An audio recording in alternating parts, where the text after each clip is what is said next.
All right, welcome to The Explainer. Today we're really going to get into the math behind building wealth, and we're going to see why, for a whole lot of people, the traditional salaried job, well, it might just be a dead end.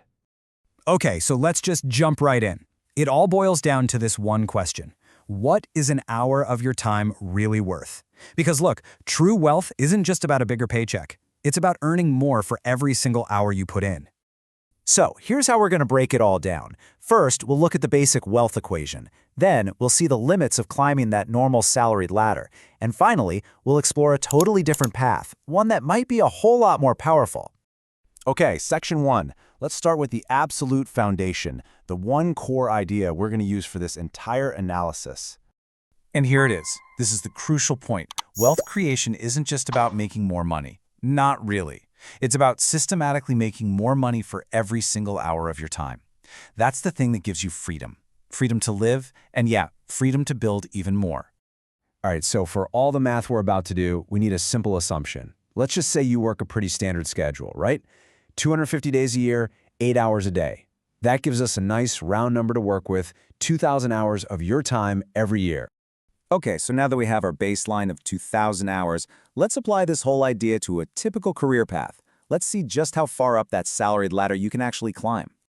So, let's start at the bottom rung. To take home just $10,000 a year, your time would need to be worth about $8 an hour. That's what the math comes out to. And at this level, let's be real, you're just surviving. You're just trying to get by. Accumulating any kind of real wealth, it's pretty much impossible because all of your time is just being traded for basic needs. Okay, let's fast forward a bit. What about a more common goal for a professional? Taking home 75 grand a year. Well, to hit that number, your time needs to be worth about $56 an hour. You know, this is what a lot of people aim for, a comfortable life. You've got the nice car, a decent home, but you are still trading all of your time for it. It's what some people call the golden cage. It looks good, it feels comfortable, but it's not freedom. Not really. And when you see it all laid out in a table like this, the pattern is just crystal clear, isn't it? Even to get to that comfortable lifestyle, it takes a huge amount of your time. You're living a good life, for sure, but you're not building real wealth. Why? Because you're always capped by the number of hours in a day. All right, so what about the tippity top, the 1%ers of the employee world? Surely that's the path to real wealth, right? Well, as you can imagine, it is an incredibly narrow path. We're talking about a tiny, tiny fraction of people who ever make it to this level. So who are these people? You're looking at CEOs of massive companies, elite surgeons, top-tier corporate lawyers, a very specific, very senior group. The probability of getting here is just astronomically low. It takes this perfect storm of education, skills, leadership, and honestly, a whole lot of luck. And that's really the point here.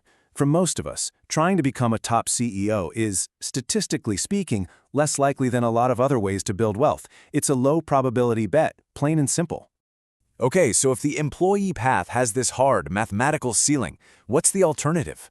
How do you change the rules of the game? And this is where things get interesting. The argument here is that the math itself points to an answer. And that answer is entrepreneurship, is presented as the solution. And this isn't just some abstract theory. The person behind this analysis points to their own experience, building a successful platform from nothing in just 4 or 5 years. Now think about that. That's a fraction of the time it takes to maybe become a senior executive. So, okay, why? Why is entrepreneurship a mathematically better path? Let's really dig into the core advantages here. Okay, let's just compare them side by side. As an employee, how much control do you really have? Your career is in someone else's hands, managers, the market, you name it. But as an entrepreneur, you're in control.